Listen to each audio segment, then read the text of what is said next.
300 loaded coal cars, 36,000 tons of coal, 4 miles of rolling steel stretching behind a single locomotive. It sounds impossible. Most railroad engineers in 1952 would have told you it was impossible. The forces involved, the weight, the inertia, the couplers straining at limits they were never designed to withstand, should have torn the train apart before it moved 10 feet. But on a cold November morning in West Virginia, it happened.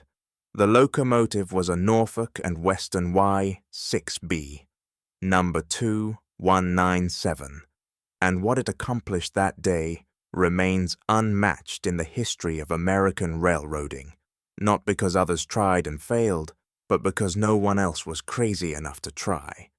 To understand why this matters, you need to understand what coal hauling meant in the age of steam. Coal wasn't just cargo. It was the lifeblood of industrial America. Every ton of coal moved from the mines of Appalachia to the steel mills of Pittsburgh, the power plants of the East Coast, the factories that built everything from locomotives to bombers. The railroads that could move coal efficiently didn't just survive, they dominated, and no railroad moved coal like the Norfolk and Western.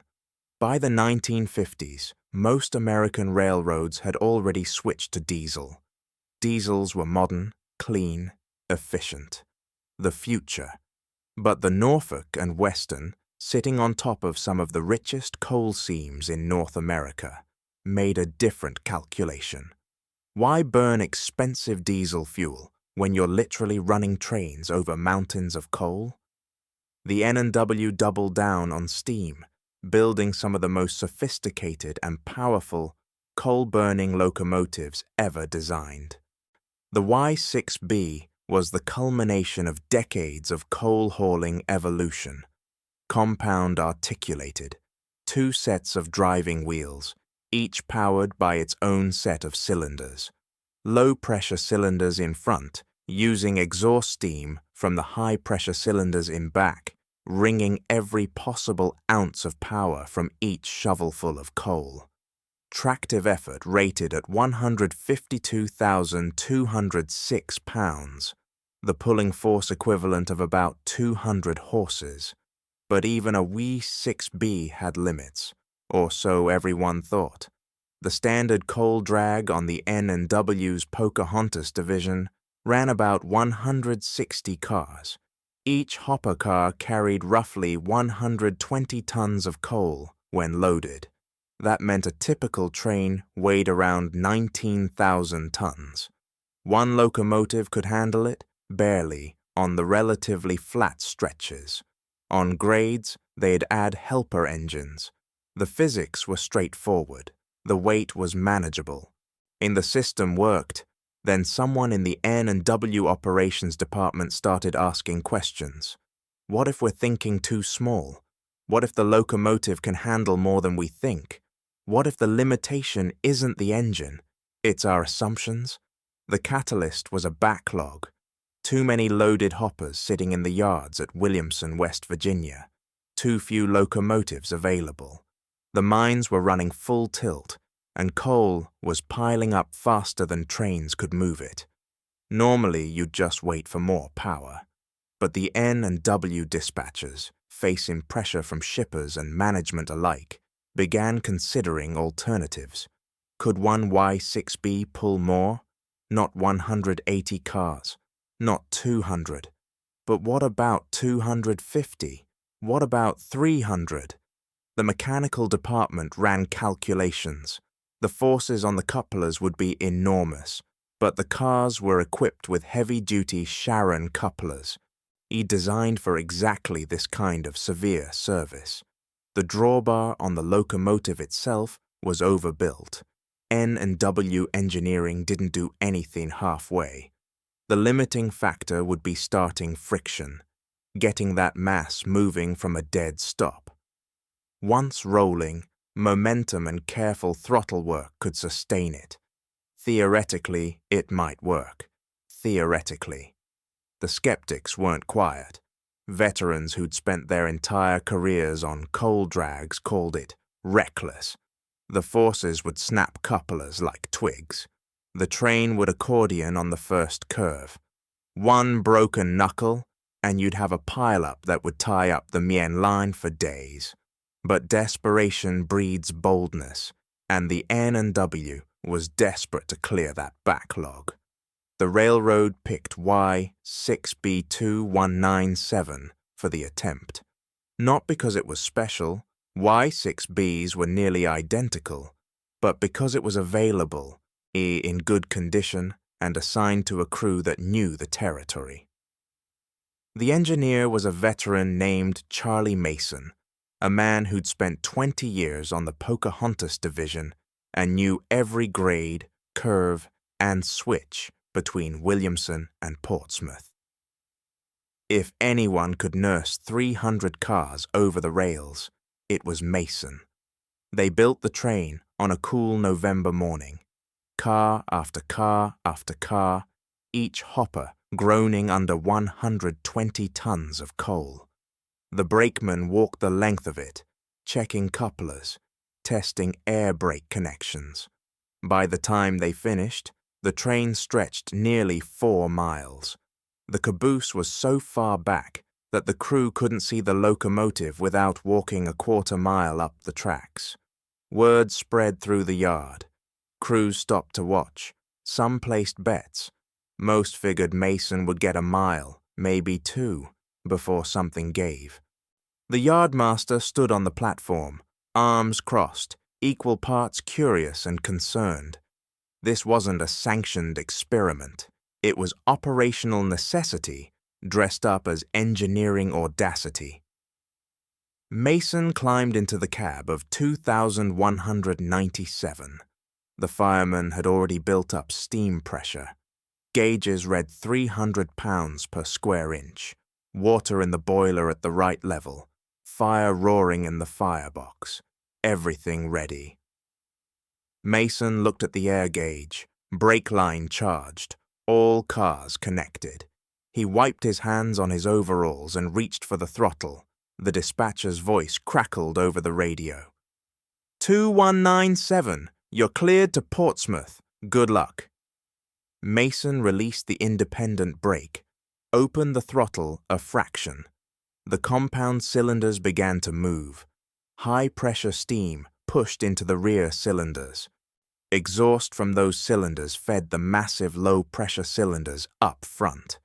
The drivers turned slowly, seeking purchase on the rails. Nothing happened. The train didn't move. The fireman glanced at Mason. Mason said nothing. Just opened the throttle further. The drivers spun briefly, then caught. Metal groaned. Couplers stretched. The slack began to run out, car by car. The wave of tension propagating back through 300 hoppers like a slow-motion shockwave. 2 miles back, the caboose finally lurched forward.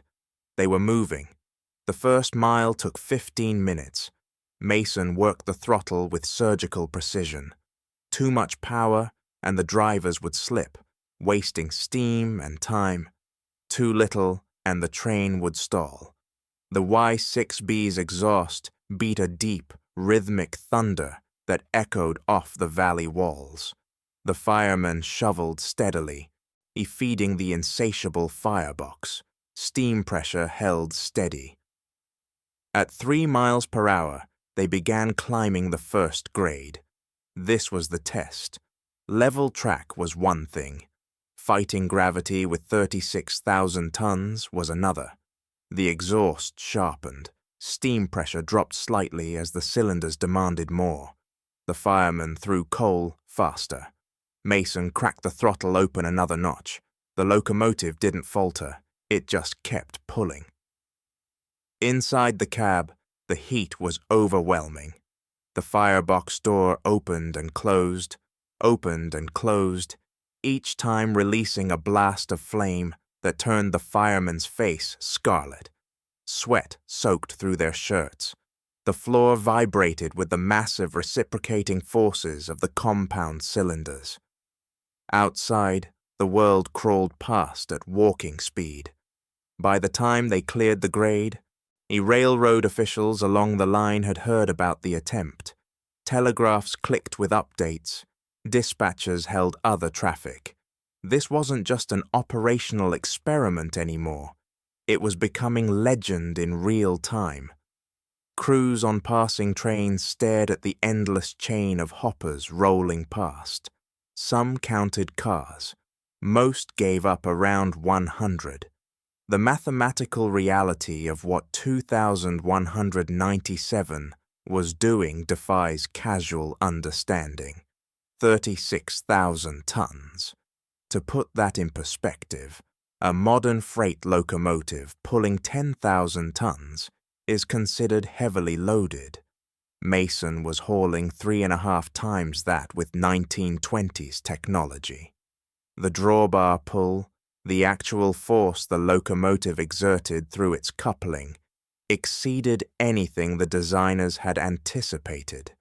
That 2,197 held together speaks to N&W's engineering conservatism, and they built everything twice as strong as necessary, and on this morning they needed every ounce of that margin. The run to Portsmouth took 11 hours. Under normal circumstances, with a normal train, it would have taken 6. But there was nothing normal about this. Mason and his crew fought physics every mile. They managed speed carefully, never exceeding 8 miles per hour, because stopping would mean the nightmare of getting 36,000 tons rolling again. On downgrades, they used the air brakes judiciously, keeping just enough pressure to control speed without overheating the wheels. The air brake system itself was performing a miracle. 300 cars meant 300 individual brake cylinders, all connected by a single continuous air line running the entire length of the train. When Mason moved the brake handle, it took nearly a minute for the pressure change to propagate to the rear cars.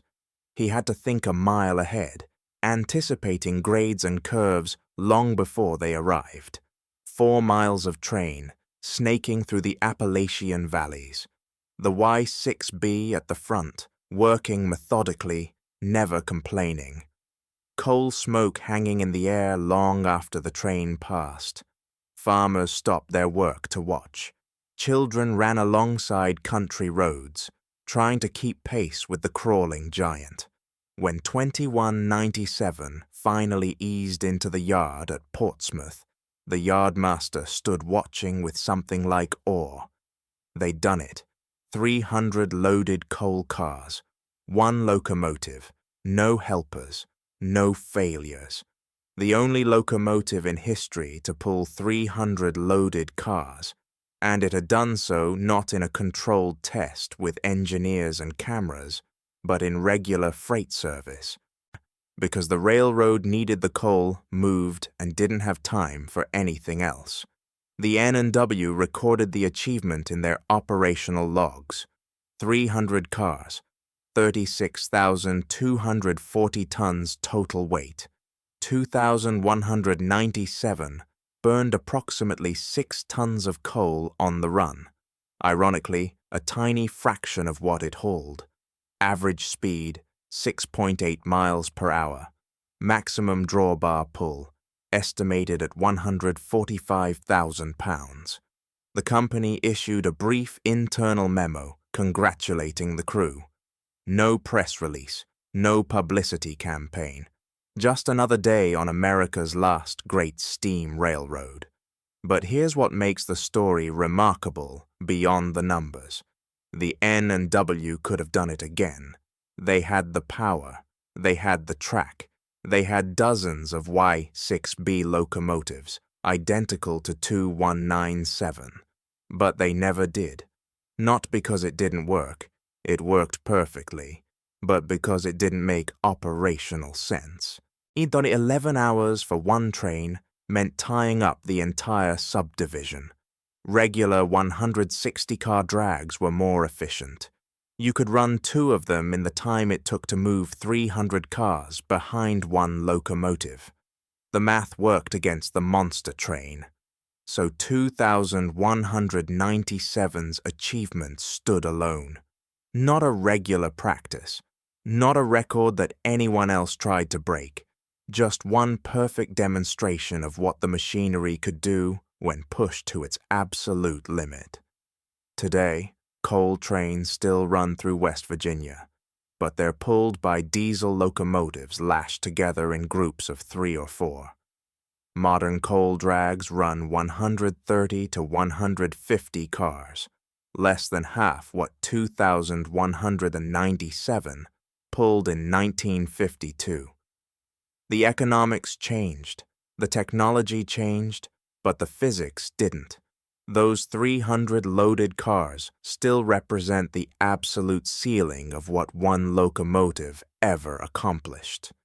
The Y6B class was scrapped in the late 1950s when the Norfolk and Western finally converted to diesel. Number 2197 went to the torch like the others. No one saved it. No museum recognized it.